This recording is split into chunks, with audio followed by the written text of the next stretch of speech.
Hello, welcome to my YouTube channel. In this video, I'm going to tell about introduction to Django. Okay, let's begin. Introduction. Django is a backend server-side web framework. Django is free, open source, and written in Python. Django makes it easier to build in web pages using Python. What is Django? Now we will see what is Django.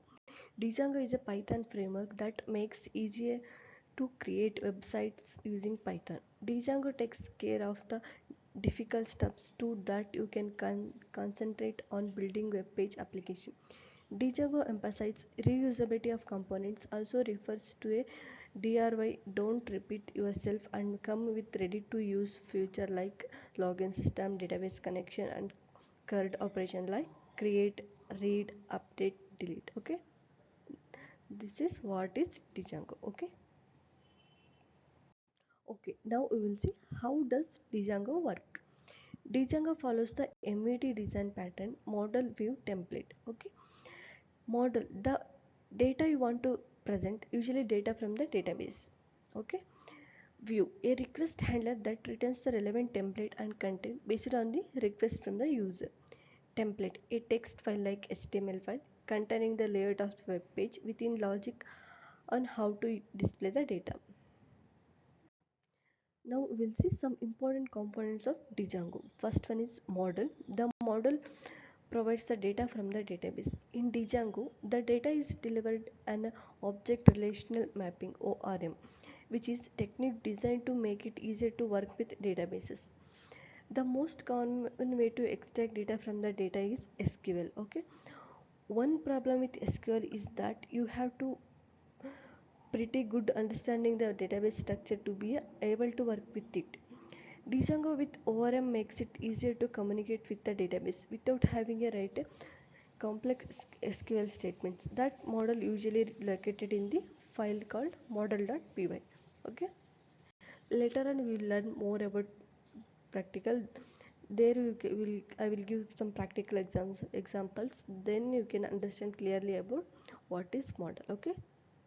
This is second component, view. A view is a function or method that takes HTTP request and arguments, imports the relevant models, and find out the what data sent to the template and return the final result. The view are usually located in the file called views.py. Okay. Template. A template is a file where you describe how the result should be represented. Templates are often HTML files with HTML code describe the layout of the web page, but it can also be in other file format to represent other result. But we will concentrate on HTML files. Django uses standard HTML to describe the layout, but uses Django tags to logic h1 my home page to closing tags of and p my name is this is paragraph. The template or the application is located in the folder called templates. Okay. Now we will see URLs. Django also provides a way to navigate around the different pages in a web page. When user requests a URL, Django decides which it should will send to it. Okay, this is done in file called urls.py.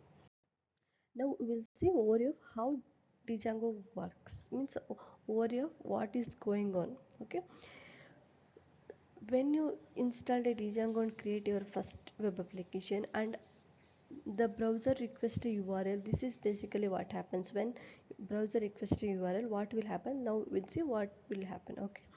Django receives the URL, check the urls.py and calls the view that matches the URL. The view is located in a views.py, checks the relevant models. The models are imported from the models.py. The view then sends the data to a specified template in the template folder.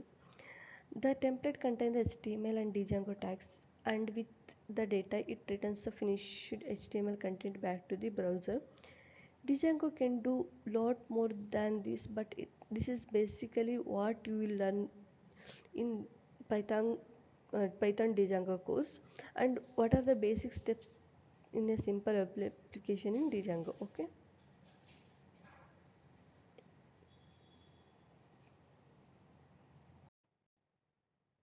Now we will see Django history. Django was invented by Lawrence Journal World in 2003 to meet the short deadlines in the newspaper and at the same time meetings the demands of the experienced web developers.